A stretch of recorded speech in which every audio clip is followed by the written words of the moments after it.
అనే కాడికి స్టేజ్కి వచ్చినప్పుడు ప్రజలు కూడా నువ్వు కూడా వద్దులే అనే కాడికి వచ్చేసినారు. అది నాకు కనపడుతుంది. There is uniformity in all through the state. Srinivas garu ఎంతవరకు ఏకీభవిస్తారు ప్రభాకర్ రెడ్డి గారు చెప్పిన అంశంతో? ప్రభాకర్ రెడ్డి గారు చెప్పిన పాయింట్స్ యాక్చువల్గా క్లారిటీ ఉంది. ఎందుకంటే మనం ఇంతకుముందు కూడా విశ్లేషణ చేసినట్టు ఆంధ్రప్రదేశ్ ఎలక్షన్ అనేది యాక్చువల్గా ఒక ఎక్స్పెరిమెంటల్ ఎలక్షన్. చూస్తే ఇండియాలో ఇండిపెండెంట్ ఇండియాలో జగన్ గారు చేసిన ఎక్స్పెరిమెంట్స్ నిజంగా ఏ పొలిటికల్ లీడర్ కూడా చేయలేదు. ఎందుకంటే he only dependent on particularly DBT schemes, అంటే direct benefit tax, welfare schemes మీదే నమ్మకం పెట్టుకున్నాడు. తర్వాత ఒక పర్టికులర్ సెక్షన్ని పట్టుకొని అదే నా ఓట్ బ్యాంక్గా డెవలప్ చేసుకొని దాని నుంచి ఎలక్షన్ గెలుద్దాం అనేటువంటి ఒక పాలసీ తీసుకున్నాడు. అంటే క్లియర్ సంక్షేమ పథకాలు తప్పించి అభివృద్ధి ఎక్కడైతే ఓట్లు గంపగుత్తగా వస్తాయో ఆ సెక్షన్స్ ని అదొక పర్టికులర్ అంటే ఎక్స్పెరిమెంట్, క్లియర్ ఎక్స్పెరిమెంట్. ఏంటంటే డైరెక్ట్గా బీపీఎల్ పట్టుకున్నారు, వాళ్ళని అక్కడ నుంచి డౌన్ రిడన్ పట్టుకొని వాళ్ళని పైకి తీసుకొచ్చి వాళ్ళకి ఆర్థికంగా బెనిఫిట్ చేసి సంక్షేమ పథకాల రూపంలో వాళ్ళని అప్లిఫ్ట్మెంట్ చేసి దాని ద్వారా రాజకీయంగా లబ్ధి పొంది గవర్నెన్స్లో ఉందాం అనుకునే ఒక అప్రోచ్ ఆయన తీసుకున్నాడు, సైంటిఫికల్ అప్రోచ్ తీసుకున్నాడు. కానీ మనం చూసినట్టయితే ఓటర్ యాక్చువల్గా చాలా అంటే ఇంటెలిజెంట్గా బిహేవ్ చేసినట్టు కనపడింది. ఇక్కడ ఓటర్ ఏం చూసారంటే ఇప్పుడు ఇదొక నిజంగా కూడా ఈ ఎక్స్పెరిమెంట్ ఏదైతే జరిగిందో ఇండిపెండెంట్ ఇండియాలో డెమోక్రసీలో ఇట్స్ ఎ గుడ్ సైన్. అంటే నువ్వు ఓన్లీ డబ్బులు పంచి సంక్షేమ పథకాలు ఇచ్చి నువ్వు రాజకీయంగా అధికారంలోకి వస్తావంటే కుదరదు అని చెప్పినట్టే ఈ తీర్పు కనబడుతుంది, which is a good sign.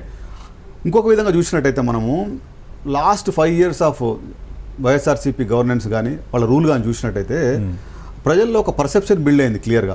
అంటే ఏం బిల్డ్ అయిందంటే ఒక పక్క తెలంగాణ కొత్తగా ఏర్పడ్డ స్టేట్ డెవలప్మెంట్ మోడల్లో వెళ్తుంది, దూసుకుపోతుంది. అంటే భారతదేశంలోనే ఒక నెంబర్ 1 స్టేట్గా వచ్చినట్టు కనపడుతుంది. హైదరాబాద్ డెవలప్ అవుతుంది, real estate is booming, employments create అవుతున్నట్టు కనబడుతుంది. కానీ వేరే అది ఇఫ్ యు లుక్ ఎట్ ఆంధ్రప్రదేశ్లో ఈ పర్సెప్షన్స్ అన్ని నెగిటివ్ పర్సెప్షన్లోకి వెళ్ళిపోయినాయి. అంటే ఎంత వెళ్ళిపోయినాయి అంటే ఒకానొక టైంలో మళ్ళొకసారి జగన్ గారు వస్తే మన స్టేట్ 25 years వెనక్కి వెళ్తుంది అనేటువంటి పర్సెప్షన్ బిల్డ్ అయింది. ఓకే, మీరు అంటే అది ఒక అర్బన్ మిడిల్ క్లాస్లోనే కాదు. అంటే శ్రీనివాస్ గారు ఇక్కడ ఇంకో పాయింట్ కూడా సర్వేలు జరిగేటప్పుడు కానివ్వండి, లేకపోతే కొంతమంది చెప్పిన దాని ప్రకారం ఈసారి ఆంధ్రప్రదేశ్లో సైలెంట్ ఓటింగ్ అనేది చాలా భారీ స్థాయిలో ఉంది. ఎందుకంటే ఈ సిచ్యువేషన్ అసలు ఎందుకు వచ్చింది? ఎందుకు సైలెంట్ ఓటింగ్ అనే కాన్సెప్ట్? మామూలుగా 1%, 2% అనుకోవచ్చు. ఈసారి దాదాపు 6 to 9% సైలెంట్ ఓటింగ్ ఉంది, అదే ప్రభావితం చేస్తుందని కూడా చాలామంది విశ్లేషించారు. ఎందుకని అటువంటి సిచ్యువేషన్స్ ఎందుకు వచ్చాయి? అంటే ఇక్కడ కూడా నెరేటివ్స్ బిల్డ్ అయినాయి. మనం చూస్తే సైలెంట్ ఓటింగ్ కారణాలు నెరేటివ్స్ బిల్డ్ అయింది. అంటే డిఫరెంట్ నెరేటివ్స్. ఫర్ ఎగ్జాంపుల్ మీరు తీసుకుంటే ల్యాండ్ టైటిలింగ్ యాక్ట్ ఒకటి, అది చాలా క్లియర్ ఇండికేషన్ కనపడింది. అంటే తర్వాత సెకండ్ ఎంప్లాయ్మెంట్ లేదు, అంటే యూత్లో ఎంప్లాయ్మెంట్ లేదనేది ఒక నెరేటివ్ బిల్డ్ అయింది. మీరు చూడండి ఆంధ్రప్రదేశ్లో కూడా ప్రతి ఒక్క ఫ్యామిలీ నుంచి వాళ్ళ ఎవరైతే యూత్ ఉన్నారో వాళ్ళు ఆల్మోస్ట్ వాళ్ళకి హైదరాబాదే వచ్చి ఉంటున్నారు, కానీ వాళ్ళకి వైజాగ్లో కానీ ఎక్కడ ఎంప్లాయ్మెంట్ ఆపర్చునిటీ దొరకలేదు. అదేవిధంగా మీరు చూసారు అమర్ రాజా లాంటి పెద్ద companies which creates thousands, lakhs of employment, అంటే వేల సంఖ్యలో ఉపాధి కల్పించేటువంటి ఆ కంపెనీస్ టర్న్ అయిపోయి ఇటుపక్క తెలంగాణకు వచ్చినాయి. సో ఇవన్నీ యాక్చువల్గా చూస్తే ఇవన్నీ ఒక నెరేటివ్ బిల్డ్ అయింది కదా. అంటే over a period of time 1-2 yearsలో చూస్తే బిల్డ్ అయింది. కానీ వీటన్నిటిని అధిగమించాలంటే వాలంటరీ వ్యవస్థ, సంక్షేమ పథకాలు, దాని ద్వారా వీటిని అధిగమిస్తారని చెప్పి అనుకున్నారు. తర్వాత ఇంకొక ఇంపార్టెంట్ ఫ్యాక్టర్ మనం అందరం మర్చిపోతున్నాం. చాలామంది మనం దాన్ని కొట్టిపారేసాం. అంటే ఏంటంటే లిక్కర్ పాలసీ, లిక్కర్ది ఒకటి. లిక్కర్ అంటే ఎవరైతే ఉన్నారో ఆ లిక్కర్ యూజ్ చేసేవాళ్ళు, డైలీ యూజ్ చేసేవాళ్ళు, దే ఆర్ వెరీ అన్హ్యాపీ అనేది ఒక మొమెంటం బిల్డ్ అయింది. అయితే చాలామంది దాన్ని ఫన్నీగా తీసుకున్నాం, కానీ మనం అది ఇప్పుడు చూస్తే ఇట్లా చూస్తే అంటే అది మహిళల కోణంలోంచి చూసినప్పుడు అది మళ్ళీ వైఎస్ఆర్సీపీకి ప్లస్ అవ్వాలి కదా. ఇప్పుడు మీరు ఒక నిమిషం, ఇప్పుడు చీప్ లిక్కర్ అమ్ముతున్నారనో లేకపోతే ధరలు పెరిగిపోయినాయనో ఇవన్నీ మగవారి కోణంలోంచి పురుషుల కోణంలో చూసినప్పుడు మైనస్ అవ్వచ్చు, కానీ మహిళల కోణంలో ఈ మాకు ప్లస్ అవుతుందనేది వైఎస్ఆర్సీపీ నేతలే చెప్పారు. సో అది కాలేదా? అంటే ఇక్కడ ఒక నెరేటివ్ ఇంకోటి బిల్డ్ అయింది. ఏం నెరేటివ్ బిల్డ్ అయిందంటే మహిళలు కూడా మనకి 10 రూపాయలు ఇచ్చి మన దగ్గర నుంచి 100 రూపాయలు తీసుకుంటున్నారు అనేటువంటి నెరేటివ్ బిల్డ్ అయింది. అది క్లియర్ కనపడింది. అంటే అది ఎట్లా కనపడింది అంటే కొంతమంది ఎగ్జాంపుల్ చెప్తున్నారు, ఈవెన్ మహిళలు కూడా పెట్రోలు దేశం మొత్తంలో ఆంధ్రలోనే ఎక్కువ ఉందని చెప్పి ఒక అంటే క్లియర్ సైన్ ఒకటి వచ్చింది. అట్లనే అంటే ట్యాక్సెస్, కరెంట్ బిల్ చూడండి, మీరు పవర్ బిల్ చూడండి, power bill comparative 5 years back ఎట్లా ఉంది, ఇప్పుడు ఎలా ఉంది చూడండి. అట్లా మల్టిపుల్ ఫ్యాక్టర్స్లో నెరేటివ్ బిల్డ్ అయింది. ఏ ఒక్క అంశంలో కూడా జగన్ గారికి పాజిటివ్ ఇండికేషన్స్ కంటే నెగిటివ్ ఇండికేషన్సే ఎక్కువ కనపడ్డాయి.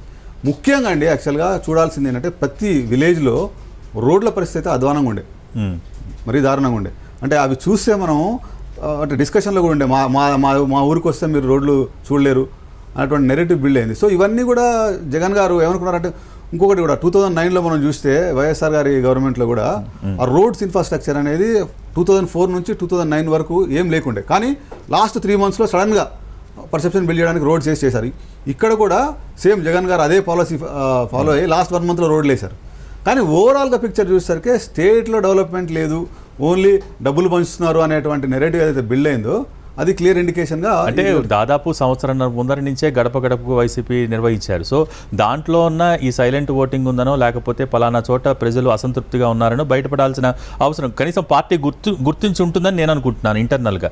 సో గుర్తించి దానికి తగిన విధంగా చర్యలు తీసుకోలేదా, లేకపోతే అభ్యర్థులను మార్చడం దాంట్లో భాగమేనా, అది చేసినా కూడా వర్కౌట్ కాలేదా, ఏమనుకోవాలి? అంటే జగన్ గారు ఇంకొకటి ఒక మిస్టేక్ జరిగినట్టు అనిపించింది. వన్ మోర్ ఎక్స్పెరిమెంట్ ఏంటంటే, పొలిటికల్ కన్సల్టింగ్ ఏజెన్సీస్ ఏవైతే ఉందో ఆ పొలిటికల్ లీడర్షిప్ ఎప్పుడు కూడా పొలిటికల్ సెకండరీ లీడర్షిప్ మీద, మిడిల్ మేనేజ్మెంట్ లీడర్షిప్ మీద డిపెండ్ కావాలి. అంటే తెలంగాణలో కూడా కొంతవరకు చూసినట్టయితే మనకి ఆ రిజల్ట్లో అది కనపడింది. ఏంటంటే మనకి ఈ మిడ్ లెవెల్లో విలేజ్లో ఉన్నటువంటి లీడర్ కానీ, లేకపోతే అర్బన్లో ఉన్నటువంటి లీడర్ కానీ, ఆ లీడర్కి సెంట్రల్ లీడర్షిప్తో కనెక్ట్ ఉండాలి, ఆల్వేస్ ఆ ఫీడ్బ్యాక్ మెకానిజం వెళ్తూ ఉండాలి. కానీ ఇక్కడ చూస్తే అది కనపడలేదు, ఆ కనెక్ట్ మిస్ అయింది. ఇక్కడ ఎవరితో అయిందంటే జగన్ గారు ఎక్కువ టైము ఐపాక్ ఏజెన్సీ ఫీడ్బ్యాక్స్ తీసుకోవటం, తర్వాత పొలిటికల్ కన్సల్టింగ్ ఏజెన్సీ ఫీడ్బ్యాక్ తీసుకోవటం, వాళ్ళ ఫీడ్బ్యాక్ అనుగుణంగా పనిచేయటం, ఒక ప్రోగ్రెస్ రిపోర్ట్ అనేది పెట్టుకొని వాళ్ళు సరిగ్గా చేస్తున్నా. సో ఈ మోడల్ అయితే ఫెయిల్యూర్ కనబడుతుంది. ఎందుకంటే అల్టిమేట్గా రాజకీయంలో అంటే పైన ఉన్న లీడర్షిప్కి, ఈ కింద ఉన్న లీడర్షిప్కి, కార్యకర్తలకి, మిడ్ లెవెల్ లీడర్కి అనుసంధానం కావాలి. అయినప్పుడే ఆ ప్యారలల్ వ్యవస్థలో 3 కలిసి పనిచేస్తాయి. కానీ ఇక్కడ డిస్కనెక్ట్ కనబడింది. రైట్. శ్రీరామ్ గారు, ఇక్కడ మనం ఈరోజు ఫలితాల సరళి కనుక చూసినట్టయితే ఇక్కడ కూటమిలో ఈరోజు టీడీపీ, జనసేన లాభపడ్డంత బీజేపీ ఫిగర్స్లో కనిపించట్లేదు. అంటే గెలుపోవటంలో అనేది మామూలు చిన్న చిన్న తేడాలతో ఓడిపోతూ ఉంటారు. కానీ దీన్ని మనం పరిగణించాల్సిన పాయింట్ అనేది, ఇప్పుడు 144 చోట్ల టీడీపీ పోటీ చేస్తే 133 చోట్ల గెలిచింది. 21కి 21 100% స్ట్రైక్ రేట్తో జనసేన అభ్యర్థులు ముందంజలో ఉన్నారు. సో బీజేపీకి సంబంధించి చూస్తే కనుక దాదాపు 7 చోట్ల, అంటే సగం సీట్లలో వాళ్ళు తీసుకున్న సీట్లో. ఎందుకని అంటే ఓట్ ట్రాన్స్ఫర్ కాలేదా, లేకపోతే ఇంకేమన్నా ఫ్యాక్టర్ ఉందా, ఏమనుకోవాలి? మోడీ గారి మీద వ్యతిరేకత ఉందనే దానికి ఇది ప్రత్యక్ష నిదర్శనం అండి. ఆయన డబుల్ స్టాండర్డ్స్ చేస్తున్నారు. ఆయన రైట్. Welcome back. ప్రస్తుతం మనం ఏపీ ఫలితాలను చూస్తున్నాం, అలాగే దేశవ్యాప్తంగా సార్వత్రిక ఎన్నికల ఫలితాలను కూడా చూస్తూ ఉన్నాం. సో ఒక్కసారి ఆంధ్రప్రదేశ్ ఎన్నికల ఫలితాలను ఇప్పటిదాకా వచ్చిన ట్రెండ్స్ని కనుక మనం చూసినట్టయితే, మొత్తం ఏపీ అసెంబ్లీలో 175 స్థానాలకు గాను టీడీపీ పోటీ చేసిన 144 స్థానాల్లో 134 చోట్ల గెలుపు దిశగా ముందుకు దూసుకెళ్తోంది. అలాగే లబ్ధి పొంది గవర్నెన్స్లో ఉందాం అనుకునే ఒక అప్రోచ్ ఆయన తీసుకున్నాడు, సైంటిఫికల్ అప్రోచ్ తీసుకున్నాడు. కానీ మనం చూసినట్టయితే ఓటర్ యాక్చువల్గా చాలా అంటే ఇంటెలిజెంట్గా బిహేవ్ చేసినట్టు కనపడింది. ఇక్కడ ఓటర్ ఏం చూసారంటే, ఇప్పుడు ఇదొక నిజంగా కూడా ఈ ఎక్స్పెరిమెంట్ ఏదైతే జరిగిందో ఇండిపెండెంట్ ఇండియాలో, డెమోక్రసీలో, ఇట్స్ ఎ గుడ్ సైన్. అంటే నువ్వు ఓన్లీ డబ్బులు పంచి, సంక్షేమ పథకాలు ఇచ్చి నువ్వు రాజకీయంగా అధికారంలోకి వస్తావంటే కుదరదు అని చెప్పినట్టే ఈ తీర్పు కనబడుతుంది, which is a good sign. ఇంకొక విధంగా చూసినట్టయితే మనము last 5 years of YSRCP governance కానీ, వాళ్ళ రూల్ కానీ చూసినట్టయితే ప్రజల్లో ఒక పర్సెప్షన్ బిల్డ్ అయింది క్లియర్గా.